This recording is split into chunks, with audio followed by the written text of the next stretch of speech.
जय श्री हरि। प्रेम से बोलिए विष्णु भगवान की जय। प्यारे भक्तजनों, आज बृहस्पतिवार के दिन आप सभी श्रवण करेंगे बृहस्पति भगवान जी की व्रत कथा। इस कथा को आज के दिन जो भी भक्त श्रद्धा पूर्वक श्रवण करता है, उनकी सभी मनोकामना को बृहस्पति भगवान पूर्ण करते हैं। कथा को बड़े ही श्रद्धा पर संचित मन से पूरा जरूर सुनिएगा। आइए श्रवण करते हैं कथा। प्राचीन काल की बात है। किसी राज्य में एक बड़ा प्रतापी और दानी राजा राज्य करता था। वह हर गुरुवार को व्रत रखकर दीन दुखियों की मदद करके पुण्य प्राप्त करता था। परंतु ये बात उसकी रानी को अच्छी नहीं लगती थी। वह न तो व्रत करती थी और न ही दान पुण्य में विश्वास रखती थी। इतना ही नहीं, वह राजा को भी ऐसा करने से मना करती थी। एक समय की बात है। राजा शिकार खेलने के लिए वन में गए। घर पर रानी और दासी थी। उसी समय गुरु बृहस्पति देव साधु का रूप धारण कर राजा के दरवाजे पर भिक्षा मांगने आए। साधु ने जब रानी से भिक्षा मांगी तो वह कहने लगी, हे साधु महाराज, मैं इस दान और पुण्य से तंग आ गई हूँ। आप कोई ऐसा उपाय बताएं जिससे कि सारा धन नष्ट हो जाए और मैं आराम से रह सकूं। इतना सुनकर बृहस्पति देव ने कहा, हे देवी, तुम बड़ी विचित्र हो। संतान और धन से कोई दुखी होता है? अगर अधिक धन है तो उसे शुभ कार्यों में लगाओ, कुंवारी कन्याओं का विवाह कराओ, विद्यालय और बाग बगीचे का निर्माण कराओ, जिससे तुम्हारे दोनों लोग सुधरे। परंतु साधु की इन बातों से रानी को खुशी नहीं हुई। उसने कहा कि मुझे ऐसे धन की आवश्यकता नहीं है जिसे मैं दान दूं और जिसे संभालने में मेरा सारा समय नष्ट हो जाए। तब साधु ने कहा, अगर तुम्हारी ऐसी इच्छा है तो मैं जैसा तुम्हें बताता हूं तुम वैसा ही करना। गुरुवार के दिन तुम घर को गोबर से लिपना, अपने बालों को पीली मिट्टी से धोना, राजा से हजामत बनाने को कहना, भोजन में मांस मदिरा का प्रयोग करना, कपड़े धोबी के यहाँ धुलने देना। इस प्रकार 7 बृहस्पतिवार करने से तुम्हारा समस्त धन नष्ट हो जाएगा। इतना कहकर साधु के रूप में बृहस्पति देव अंतर्ध्यान हो गए।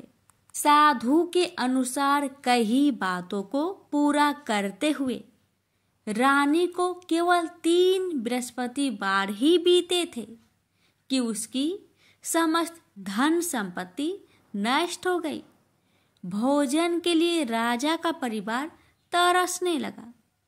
तब एक दिन राजा ने रानी से बोला कि हे रानी, तुम यहीं रहो, मैं दूसरे देश को जाता हूँ, क्योंकि यहाँ पर सभी लोग मुझे जानते हैं, इसलिए मैं कोई छोटा कार्य नहीं कर सकता। ऐसा कहकर राजा दूसरे देश चला गया। वहाँ वह जंगल से लकड़ी काट कर लाता और शहर में बेचता। इस तरह वह अपना जीवन व्यतीत करने लगा। इधर राजा के परदेश जाते ही रानी और दासी दुखी रहने लगी। एक बार जब रानी और दासी को 7 दिन तक बिना भोजन के रहना पड़ा, तो रानी ने अपनी दासी से कहा, हे दासी, पासी के नगर में मेरी बहन रहती है। वह बड़ी धनवान है, तो उसके पास जा और कुछ ले आ, ताकि थोड़ी बहुत गुजर बसर हो जाए। दासी रानी की बहन के पास गई।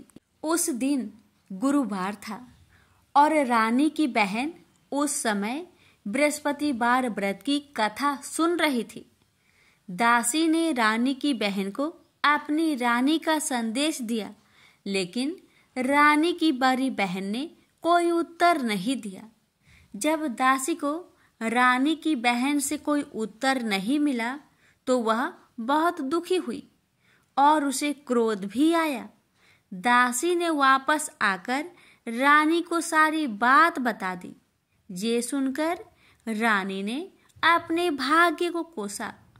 उधर रानी की बहन ने सोचा कि मेरी बहन की दासी आई थी, परंतु मैं उससे नहीं बोली, इससे वह बहुत दुखी हुई होगी।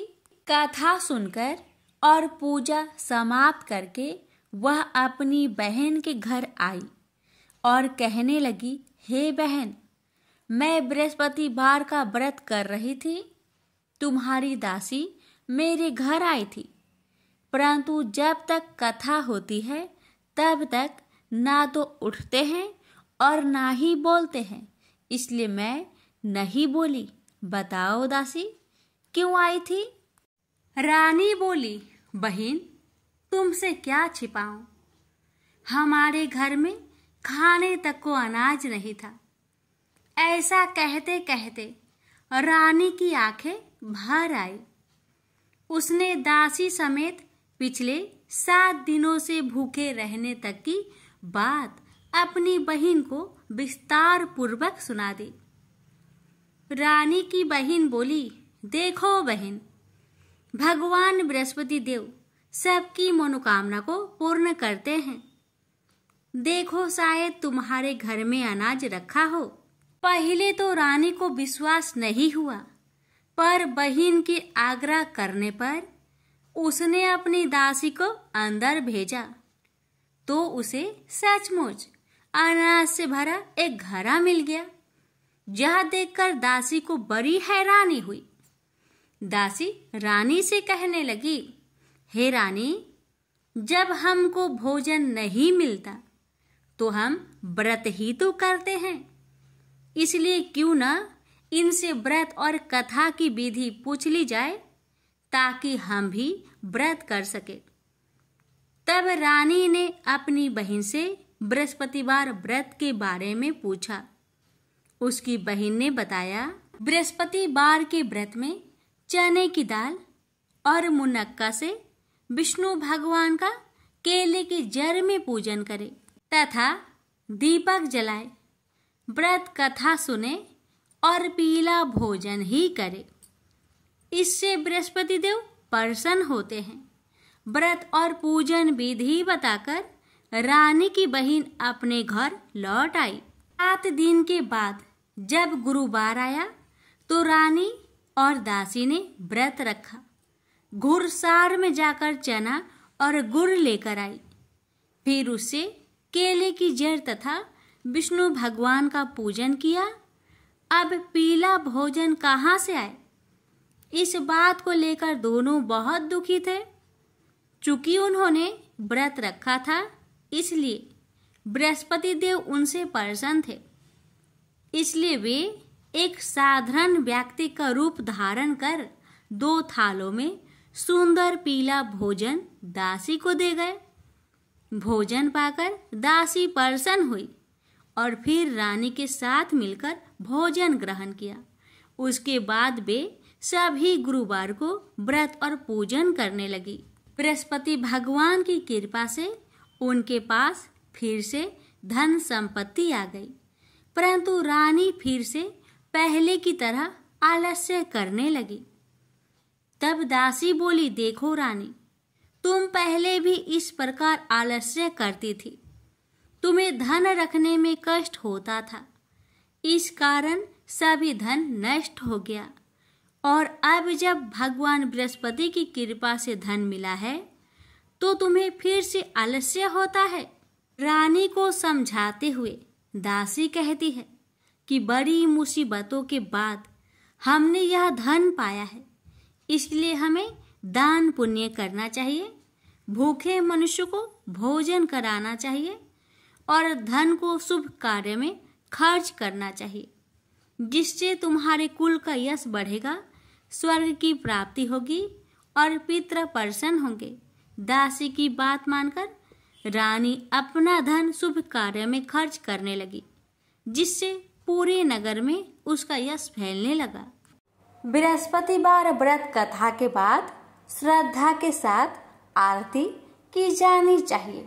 इसके बाद प्रसाद बांटकर उसे ग्रहण करना चाहिए।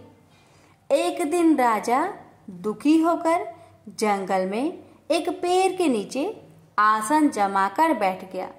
वह अपनी दशा को याद करके व्याकुल होने लगा। बृहस्पतिवार का दिन था। एकाएक उसने देखा कि निर्जन वन में एक साधु प्रकट हुए। वह साधु भेष में स्वयं बृहस्पति देवता थे। लकड़हारे के सामने आकर बोले, हे लकड़हारे, इस सुनसान जंगल में तू चिंता मग्न क्यों बैठा है? लकड़हारे ने दोनों हाथ जोड़कर प्रणाम किया और उत्तर दिया, महात्मा जी, आप सब कुछ जानते हैं, मैं क्या कहूँ? यह कहकर रोने लगा और साधु को अपनी आत्मकथा सुनाई।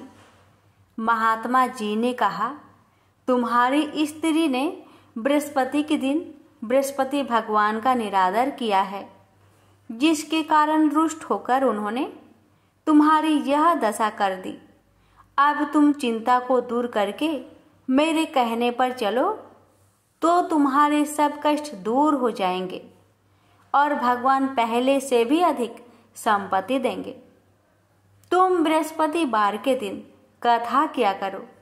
2 पैसे के चने मुनक्का लाकर उसका प्रसाद बनाओ और शुद्ध जल से लोटे में शक्कर मिलाकर अमृत तैयार करो।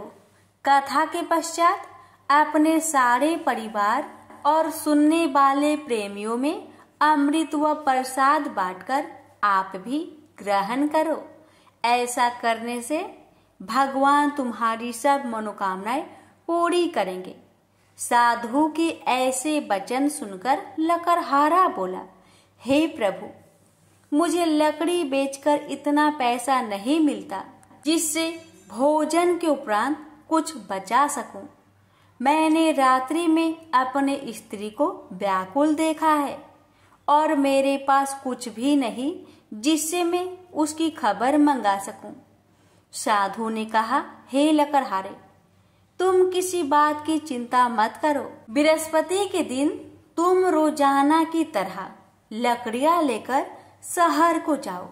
तुम्हारे रोज से दुगुना धन प्राप्त होगा, जिससे तुम भली भांति भोजन कर लोगे तथा बृहस्पति देव की पूजा का सामान भी आ जाएगा। इतना कहकर साधु अंतर्ध्यान हो गए।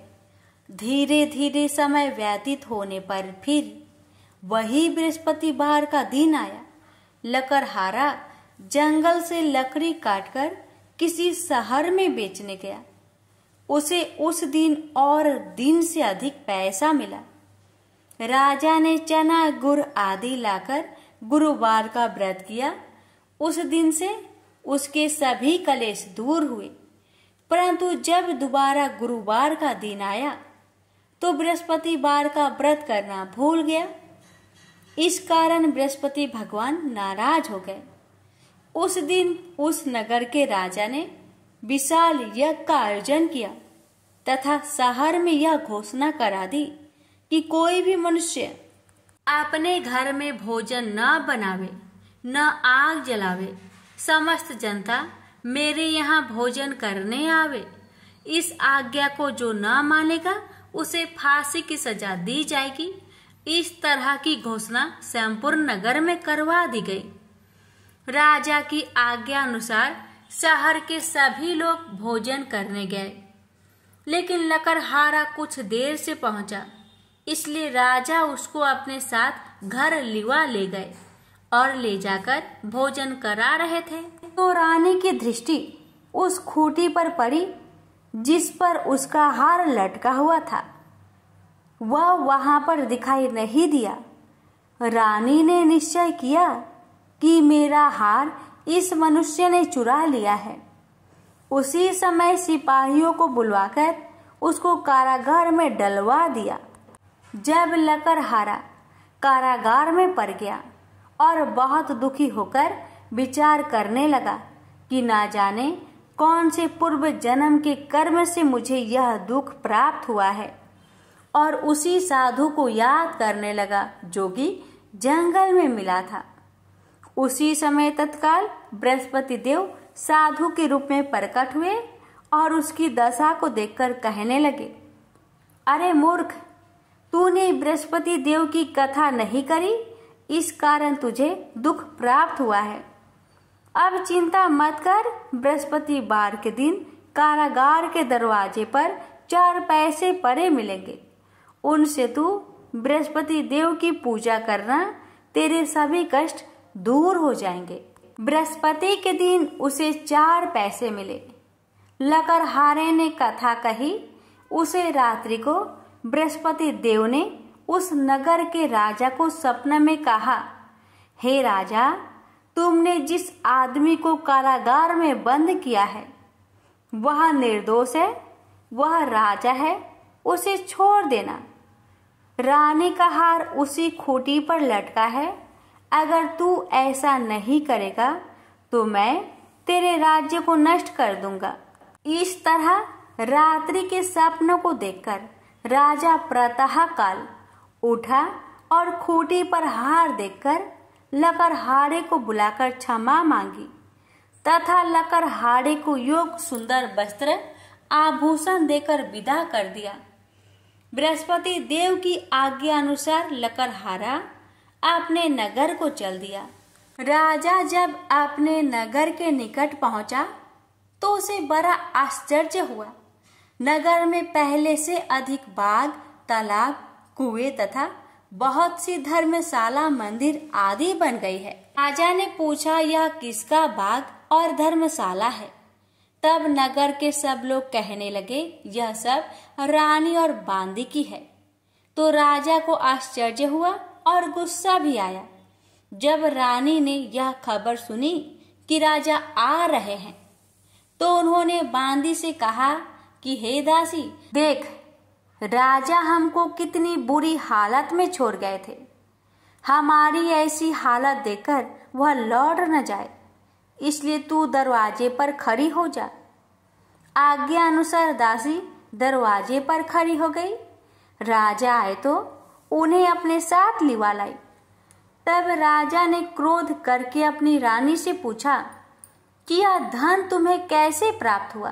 तब उन्होंने कहा, हमें यह सब धन बृहस्पति देव के इस व्रत के प्रभाव से प्राप्त हुआ है। राजा ने निश्चय किया कि 7 रोज बाद तो सभी बृहस्पति देव का पूजन करते हैं, परंतु मैं प्रतिदिन दिन में 3 बार कहानी तथा रोज व्रत किया करूंगा।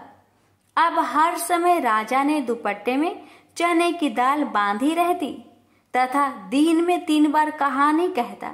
एक रोज राजा ने विचार किया कि चलो अपनी बहन के यहाँ हो आवे।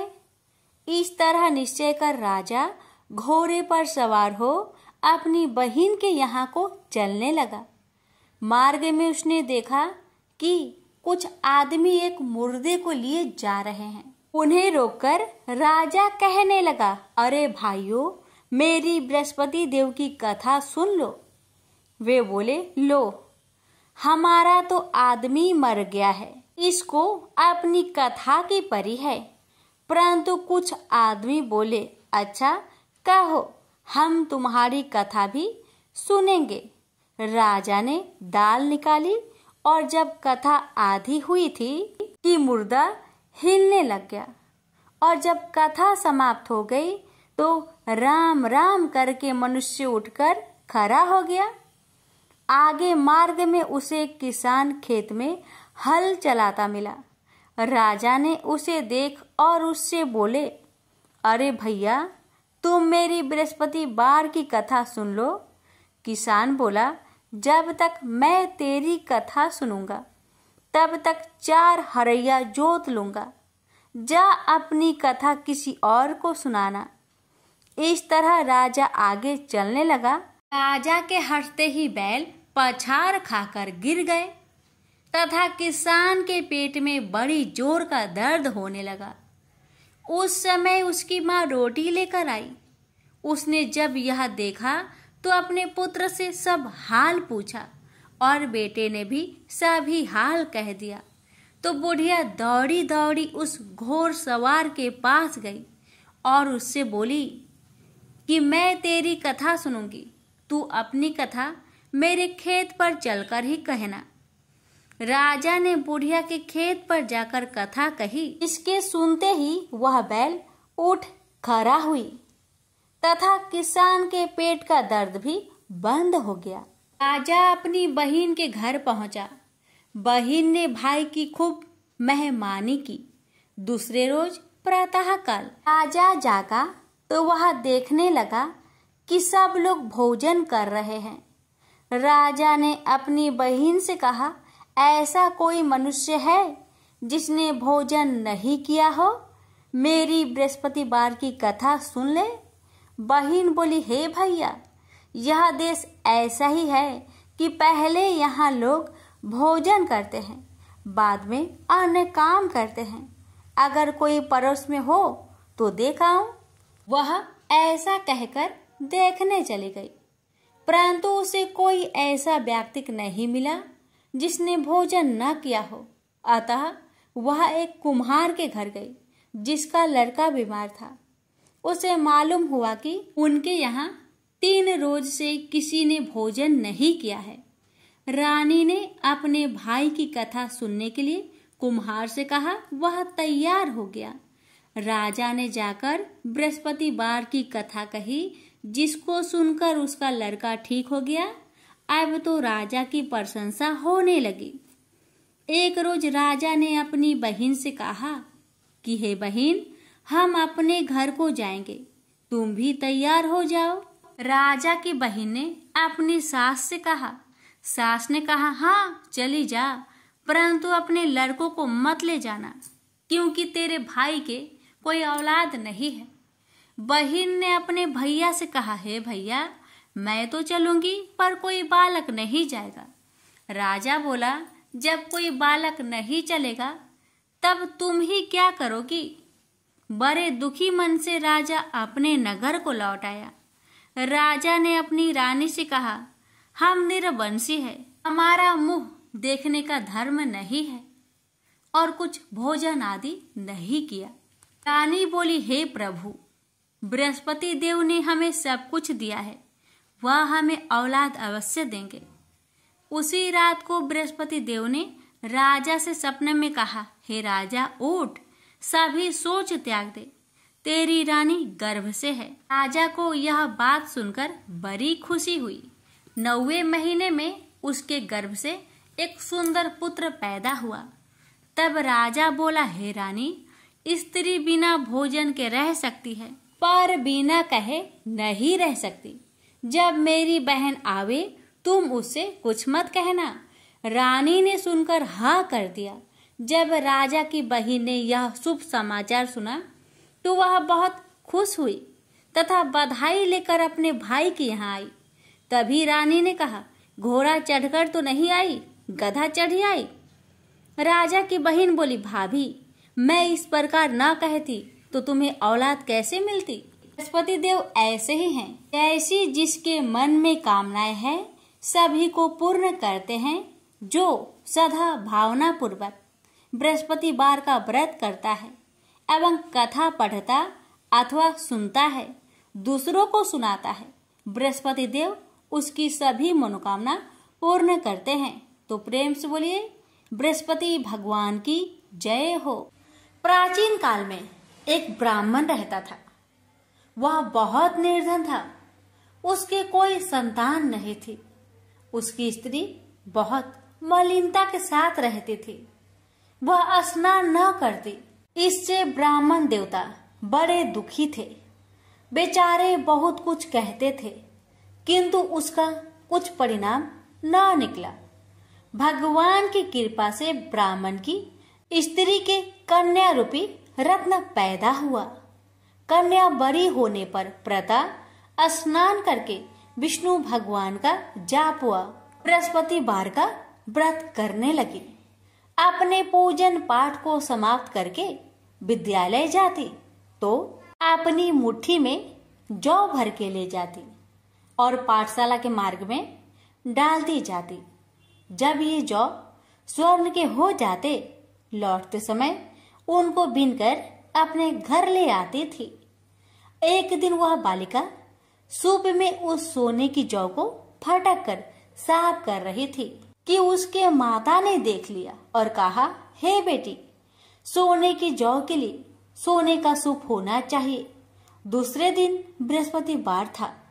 इस कन्या ने व्रत रखा और बृहस्पति देव से प्रार्थना करके कहा, मैंने आपकी पूजा सच्चे मन से की हो तो मेरे लिए सोने की सूप दे दो।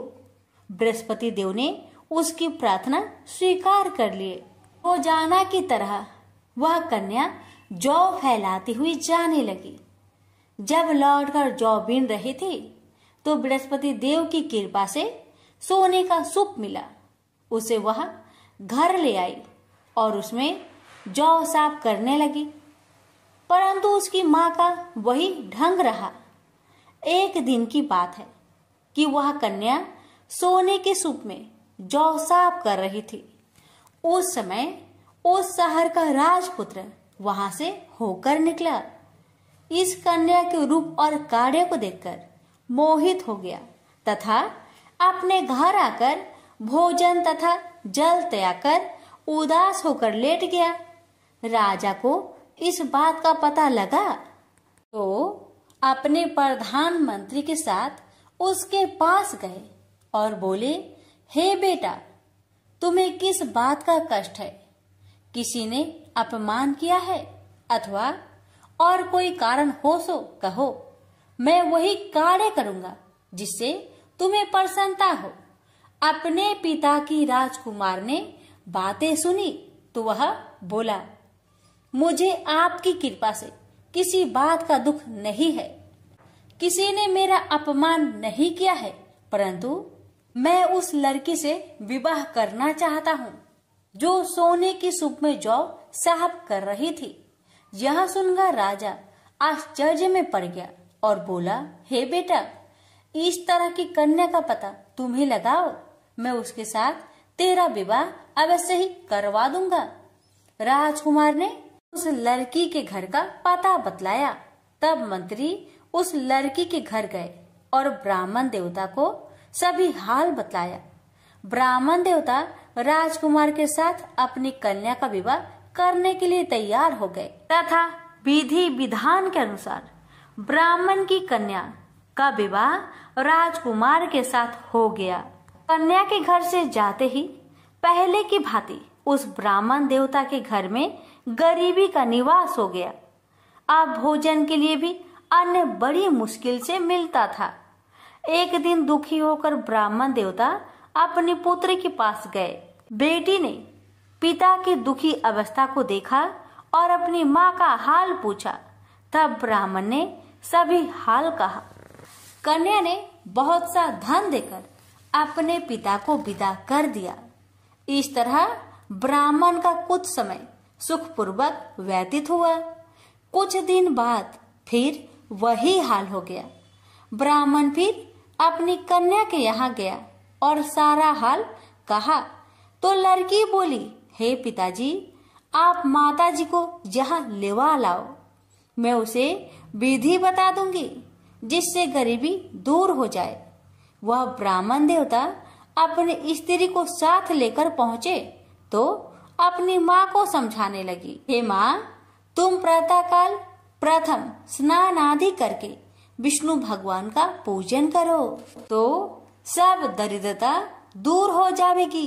परंतु उसकी माँ ने एक भी बात नहीं मानी और प्रातःकाल उठकर अपनी पुत्री की बच्चों की जूठन को खा लिया। इससे उसकी पुत्री को बहुत गुस्सा आया और एक रात को कोठरी से सभी सामान निकाल दिया और अपनी माँ को उसमें बंद कर दिया। प्रातःकाल उसे निकाला तथा स्नान आदि करा के पाठ करवाया तो उसकी माँ की बुद्धि ठीक हो गई और फिर प्रत्येक बृहस्पतिवार को व्रत रखने लगी। इस व्रत के प्रभाव से उसके माँ बाप बहुत ही धनवान और पुत्रवान हो गए और बृहस्पति जी के प्रभाव से इस लोक के सुख भोग कर स्वर्ग को प्राप्त हुए। भी मिलकर बोलिए विष्णु भगवान की जय। अब श्रवण करें बृहस्पति देवता की आरती। ओम जय बृहस्पति देवा, जय बृहस्पति देवा, छीने छीने भोगे लगाऊं कदली फल मेवा।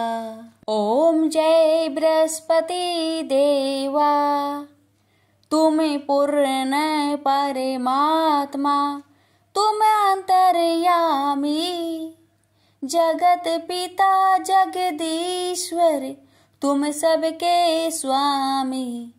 ओम जय बृहस्पति देवा, चरणामृत निज निर्मल, सब पातक हरता, सकल मनोरथ दायक, कृपा करो भरता। ओम जय बृहस्पति देवा, तन मन धन अर्पण कर, जो जन शरण परे, प्रभु पर कट तब हो कर, आकर द्वार खरे। ओम जय बृहस्पति देवा, दीन दयाल दयानिधि, भक्तन हितकारी, पाप दोष सब हरता, भव बंधन हारी। ओम जय बृहस्पति देवा, सकल मनोरथ दायक, सब संचय तारो, विषय विकार मिटाओ, संतन सुखकारी। ओम जय बृहस्पति देवा, जो कोई आरती तेरी प्रेम सहित गावे, ज्येष्ठानंद बंद सो निश्चय पावे। ओम जय बृहस्पति देवा। प्रेम से बोलिए बृहस्पति देव की जय।